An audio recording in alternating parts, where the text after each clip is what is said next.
Hello friends. ये जो subject है वो है ऑब्स्टेरिक एंड गायनेकोलॉजी विद मिडवाइफरी। तो इसमें सबसे पहले प्रेगनेंसी स्टार्ट कर रहे हैं, क्योंकि फीमेल रिप्रोडक्टिव सिस्टम तो हम लोग पढ़ ही चुके होते हैं एनाटॉमी एंड फिजियोलॉजी में, इसीलिए प्रेगनेंसी स्टार्ट कर रहे हैं।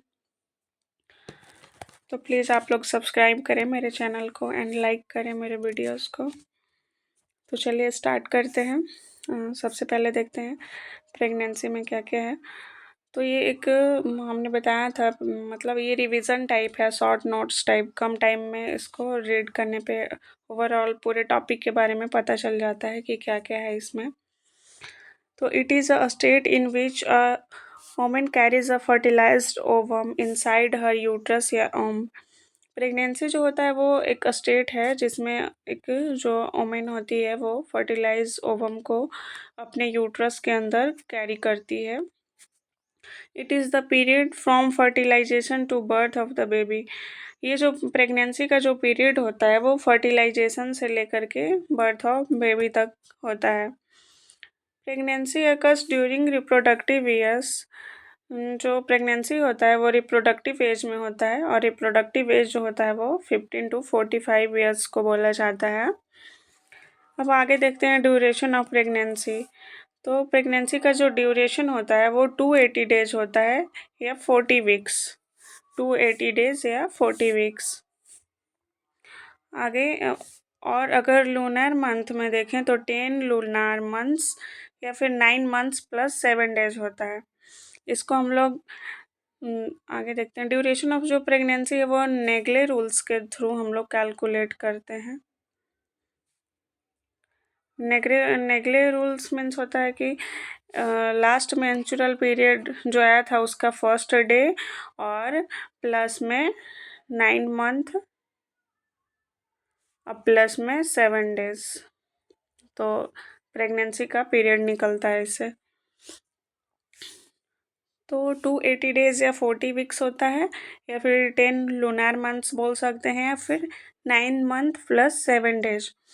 It is calculated from first day of last menstrual period. जो फर्स्ट एलएमपी होता है, LMP means last menstrual period, उससे हम लोग काउंट करते हैं। आगे है post term pregnancy. It is defined a pregnancy that has extended to या बियॉन्ड 42 वीक्स ऑफ गेस्टेशन। यदि 42 वीक्स के बाद भी प्रेगनेंसी एक्सटेंड रहता है तो उसे हम लोग पोस्ट टर्म प्रेगनेंसी बोलते हैं। 42 वीक्स यानी 294 डेज।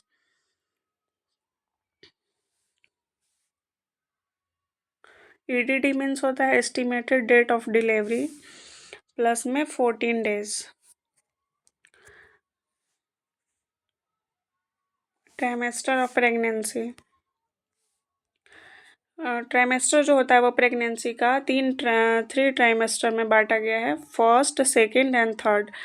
फर्स्ट जो 12 वीक्स होता है उसे फर्स्ट ट्राइमेस्टर बोलते हैं।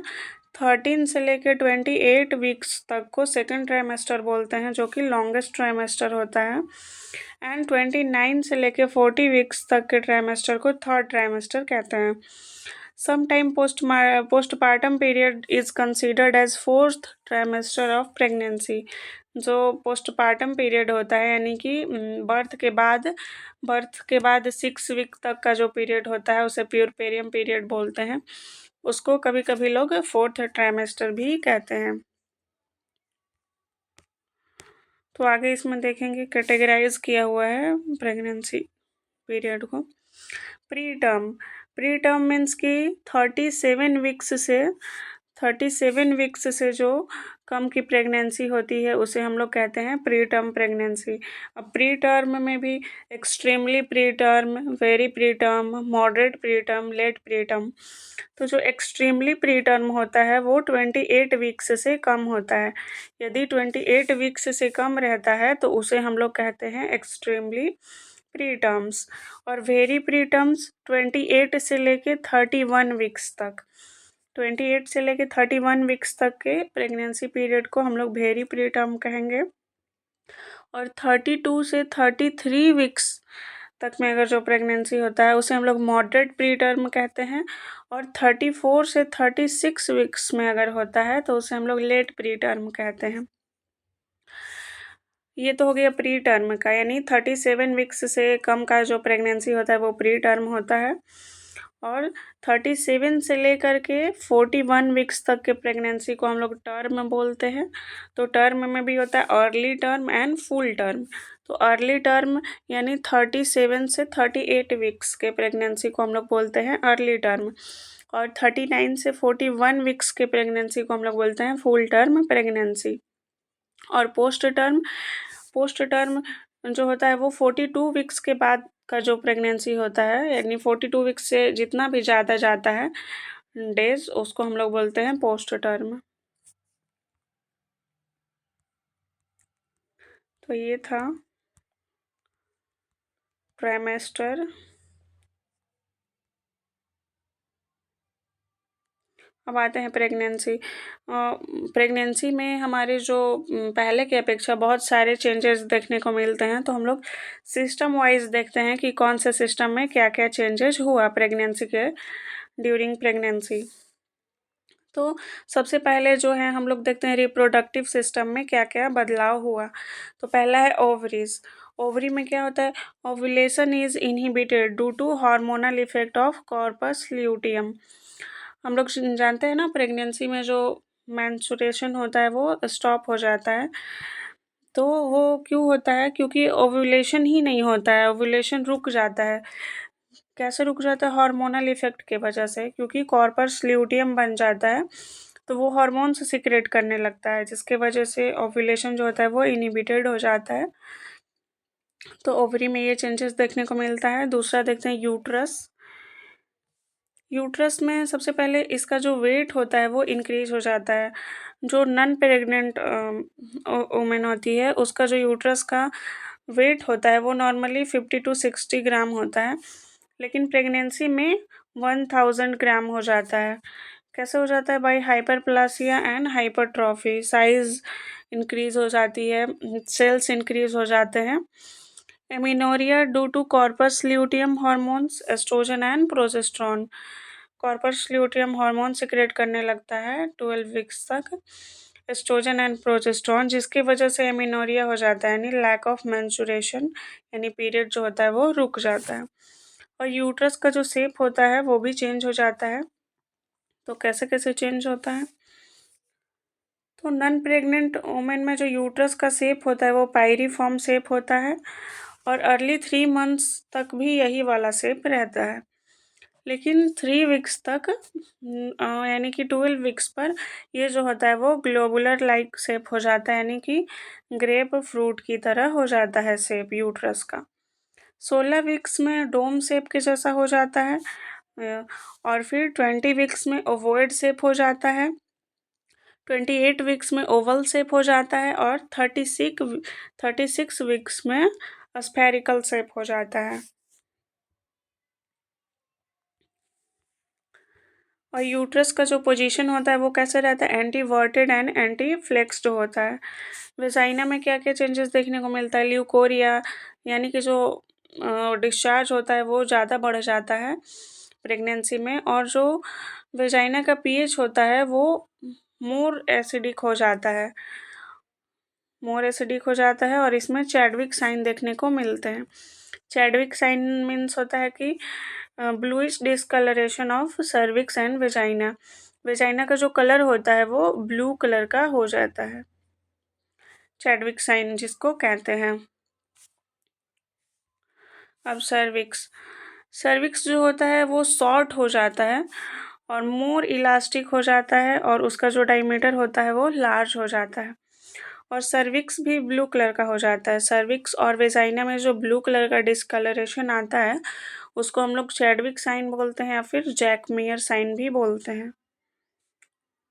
जैकमियर साइन ये जो होता है 4 वीक्स में देखने को मिलता है। आगे ब्रेस्ट में आते हैं। Breast changes occur due to effect of oestrogen and progesterone. Breast में जो चेंजेज आता है वो एस्ट्रोजन एंड प्रोजेस्ट्रॉन हार्मोन्स की वजह से देखने को मिलता है। जो एरियोला होता है और निपल्स जो होता है वो डार्क कलर का हो जाता है, मेलानिन बढ़ जाने की वजह से ऐसा देखने को मिलता है। Darkened areola and nipples due to skin pigmentation. Nipples becomes more pronounced. जो निपल्स होते हैं वो ज़्यादा प्रोट्रूड हो जाते हैं। Changes in GI system. GI system में क्या क्या चेंजेस देखने को मिलता है? तो नोज़िया, वोमिटिंग, जिसको मॉर्निंग सिकनेस बोलते हैं, ये जो है वो फर्स्ट ट्राइमेस्टर में देखने को मिलता है due to HCG hormones. Nausea and vomiting जो होता है वो एचसीजी हार्मोन्स के वजह से देखने को मिलता है और ये यूजुअली फर्स्ट ट्राइमेस्टर में देखने को मिलता है। नोज़िया वोमिटिंग को मॉर्निंग सिकनेस भी कहते हैं क्योंकि यह हमेशा जो होता है वो अक्सर मॉर्निंग में देखने को मिलता है।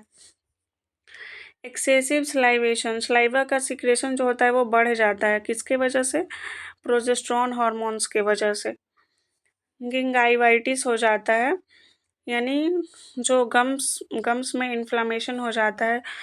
क्यों हो जाता है? क्योंकि हाइपरेमिया एंड सॉफ्टनिंग ऑफ गम्स, वहाँ पे जो होता है ब्लड सर्कुलेशन जो है वो बढ़ जाता है, जिसकी वजह से उसमें इन्फ्लामेशन हो जाता है, गम्स जो होते हैं वो सॉफ्ट हो जाते हैं। इसलिए बोला जाता है कि प्रेगनेंसी में सॉफ्ट ब्रश यूज़ करने के लिए। गॉल ब्लैडर यूट्रस का जैसे जैसे साइज़ इनलार्ज होते जाता है तो वैसे वैसे वो ऊपर की ओर बढ़ते जाता है। तो फिर जो जीआईटी के जितने गैस्ट्रो इंटेस्टिनल जो ऑर्गन्स होते हैं वो सब ऊपर की ओर बढ़ते जाते हैं, जिसकी वजह से जो गॉल ब्लैडर होता है उसको खाली होने में काफ़ी टाइम लगता है और हार्ट बर्न देखने को मिलता है। इसीलिए हार्ट बर्न देखने को मिलता है क्योंकि स्टमक जो होता है वो जल्दी खाली नहीं हो पाता है, खाली होने में उसे टाइम लगता है, जिसके वजह से जो एसिड होते हैं वो एसोफेगस में चला आता है तो हार्ट बर्न देखने को मिलता है। हाइटस हार्निया, ये ज़्यादातर ओबेज वोमेन में देखने को मिलता है जिनका वेट काफ़ी ज़्यादा होता है। कॉन्स्टिपेशन, प्रेगनेंसी में क्या होता है कि जो जीआई मोटिलिटी होती है वो डिक्रीज हो जाती है, पेरिस्टालसिस मूवमेंट जो होता है वो कम हो जाता है, जिसके वजह से कॉन्स्टिपेशन देखने को मिलता है। और ये क्यों होता है? प्रोजेस्टेरॉन हार्मोन्स के वजह से देखने को मिलता है। तो या फिर हम लोग फ्लूइड्स कम लेते हैं, फाइबर्स कम लेते हैं, उसके वजह से भी कॉन्स्टिपेशन हो सकता है। यूट्रस का साइज इनलार्ज होने की वजह से भी कॉन्स्टिपेशन हो सकता है। यूरिनरी सिस्टम में क्या चेंजेस देखने को मिलता है? यूरिन का जो फ्रीक्वेंसी होता है वो बढ़ जाता है।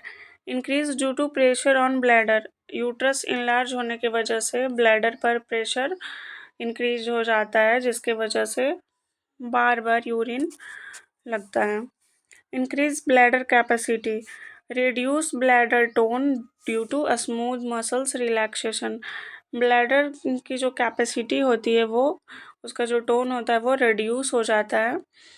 Dilatation of renal pelvis and ureters, जो यूरेटर होते हैं और रेनल पेल्विस जो होता है वो डायलेट हो जाता है।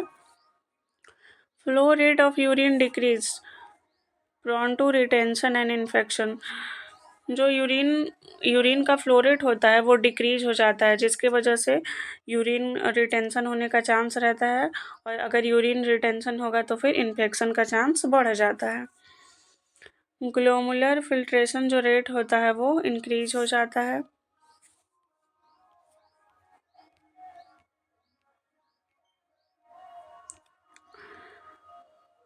सर्कुलेटरी सिस्टम में क्या क्या चेंजेस देखने को मिलता है? तो ब्लड वॉल्यूम जो होता है वो इंक्रीज हो जाता है। फिटस और वोमेंस के नीड को पूरा करने के लिए। फिजियोलॉजिकल एनीमिया कॉमन होता है वोमेंस में प्रेगनेंसी के दौरान, ये बहुत ज़्यादा देखने को मिलता है। तो क्यों होता है? तो हीमोडाइल्यूशन के कारण फिजियोलॉजिकल एनीमिया देखने को मिलता है। ब्लड का वॉल्यूम जो होता है वो इंक्रीज हो जाता है 45 से 50% तक, जिसमें कि प्लाज्मा जो है 75% रहता है और 25% आरबीसी रहते हैं। तो ब्लड का वॉल्यूम बढ़ने की वजह से हीमोडाइल्यूशन हो जाता है, जिसकी वजह से फिजियोलॉजिकल एनीमिया देखने को मिलता है। Imbalance between RBC and plasma cause low level of haemoglobin. अक्सर प्रेगनेंसी में हीमोग्लोबिन का लेवल जो होता है वो लो हो जाता है, तो आरबीसी और प्लाज्मा के बीच इम्बैलेंस होने की वजह से ये होता है।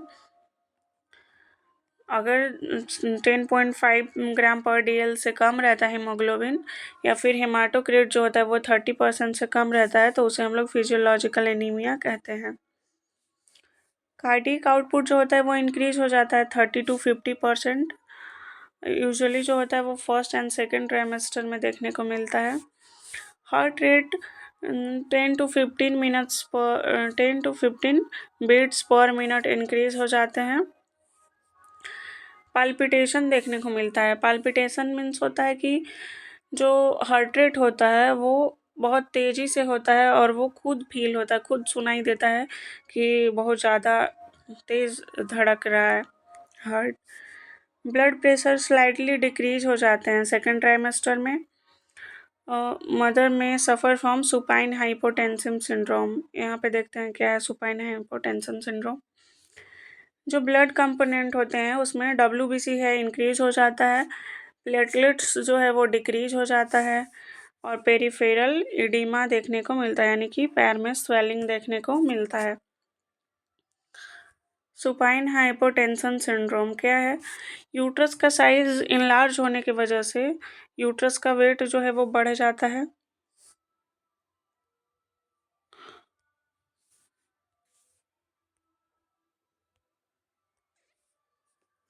यूट्रस का जो वेट है वो बढ़ जाता है, जिसकी वजह से इन्फेरियर वेना केवा जो है वो कंप्रेस होने लगता है, उस पर दबाव बढ़ने लगता है, तो जो ब्लड फ्लो है वो कम हो जाता है।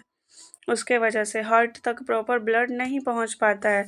उसके वजह से कार्डियक आउटपुट जो होता है वो डिक्रीज हो जाता है, जिसके वजह से हमें हेडेक, पाल्पिटेशन एंड फेंटेनेंस देखने को मिलता है, यानी कि चक्कर आना, सर दुखना, ये सब देखने को मिलता है। तो इस कंडीशन में हम लोग क्या करते हैं कि क्लाइंट को लेफ्ट लैटरल पोजीशन देते हैं। कौन सा पोजीशन देते हैं? लेफ्ट लैटरल पोजीशन देते हैं to prevent supine hypotension syndrome. ऐसे नहीं सुलाना है, ऐसा सुलाना है।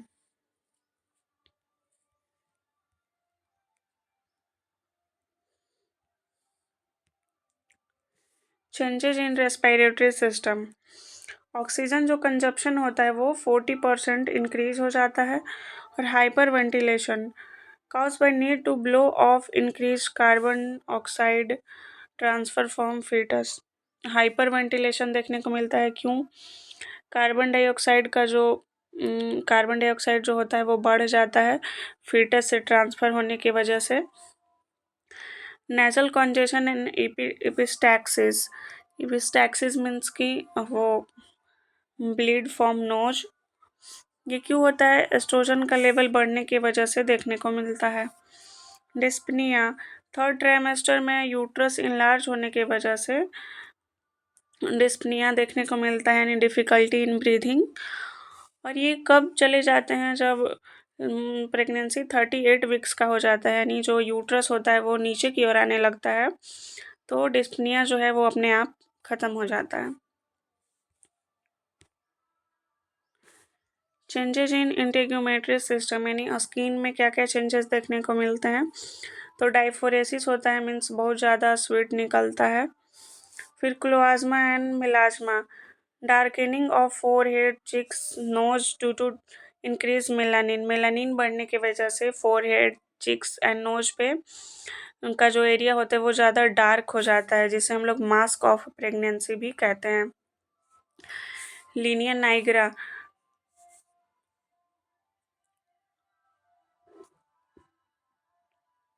Dark line middle abdomen. ये एब्डोमेन हो गया तो बीच में ऐसे डार्क लाइन देखने को मिलता है, जेफोइड से लेकर के अम्बलाइकस तक और मॉन्स प्यूबिस तक। ड्यू टू इंक्रीज मेलानिन बढ़ने की वजह से ऐसा देखने को मिलता है लीनियर नाइग्रा। और एस्ट्रिया ऑन एब्डोमेन, एब्डोमेन पे बहुत सारे स्ट्रेचिंग मार्क्स देखने को मिलते हैं जो रेडिश या पर्पल लाइन कलर के होते हैं। ये सब जो होता है यूट्रस इनलार्ज होने की वजह से देखने को मिलता है।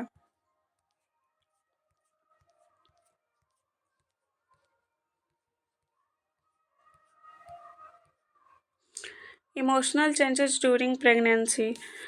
एम्बीवैलेंस मीन्स कि एम्बीवैलेंस में ऐसा लगता है कि हो भी सकता है और नहीं भी हो सकता, मतलब दो ख्याल आते हैं मन में। Two thoughts come in mind together, साथ में, कि करना भी है और नहीं भी करना है। मूड स्विंग्स होता है, सेक्सुअल डिजायर या तो इंक्रीज हो सकता है फिर डिक्रीज। और फर्स्ट ट्राइमेस्टर में challenges to accept pregnancy, so emotional changes होते हैं। सेकंड ट्राइमेस्टर में प्रेगनेंसी को तो एक्सेप्ट कर लेती हैं वुमेन, फिर फिटस जो है ग्रो करने लगता है। थर्ड ट्राइमेस्टर में बर्थ के लिए प्रिपरेशन होने लगता है, तो बर्थ से रिलेटेड एंजाइटी होने लगती है। चेंजेस इन इंडोक्राइन सिस्टम, तो इंडोक्राइन सिस्टम में मेनली हार्मोन्स चेंजेस देखने को मिलेगा। तो कौन कौन से हार्मोन्स में अधिकतर चेंजेस देखने को मिलते हैं? तो थायराइड हार्मोन, थायराइड हार्मोन जो होता है वो इंक्रीज हो जाता है और साइज भी इसका बढ़ जाता है थायराइड ग्लैंड का। क्यों बढ़ जाता है? हाइपरप्लेसिया के वजह से। पायराथायरॉयड हार्मोन भी बढ़ जाता है, जिससे कैल्शियम लेवल जो होता है वो अफेक्ट होता है। एड्रिनल ग्लैंड मीन्स कि सारे जो हार्मोन्स होते हैं वो प्रेगनेंसी में बढ़ जाते हैं, जो भी इंडोक्राइनल सिस्टम से निकलते हैं। पिट्यूटरी ग्लैंड्स, इसमें प्रोलैक्टिन का लेवल जो होता है वो बढ़ जाता है, जो ब्रेस्ट को लैक्टेशन के लिए प्रिपेयर करता है। पोस्टीरियर से ऑक्सीटोसिन रिलीज होता है पोस्टीरियर पिट्यूटरी से, जो कि यूट्राइन कॉन्ट्रैक्शन में हेल्प करता है, लेबर को इनिशिएट करने में एंड मिल्क इजेक्शन में, इसलिए इसे लेट डाउन रिफ्लेक्स भी कहते हैं। पैंक्रियाज इंक्रीज हो जाता है इंसुलिन का प्रोडक्शन पैंक्रियाज से। स्केलेटन सिस्टम में क्या क्या चेंजेस देखने को मिलता है? लेग क्रैम्प्स यानी कि पैर में दर्द देखने को मिलता है due to low level of calcium, calcium का लेवल लो होने की वजह से, और यूट्रस इनलार्ज होने की वजह से लेग में क्रैम्प्स आते हैं। लिगामेंट्स एंड जॉइंट्स जो होता है वो सॉफ्ट हो जाते हैं, स्पेशली सिम्फाइसिस प्यूबिस जो जॉइंट होता है वो सॉफ्ट हो जाते हैं। तो ये जो सॉफ्ट होता है वो रिलैक्सिन एंड एस्ट्रोजन हार्मोन्स के वजह से देखने को मिलता है। तो ये था changes, physiological changes in pregnancy और ट्राइमेस्टर। बस अभी के लिए इतना ही। Thank you.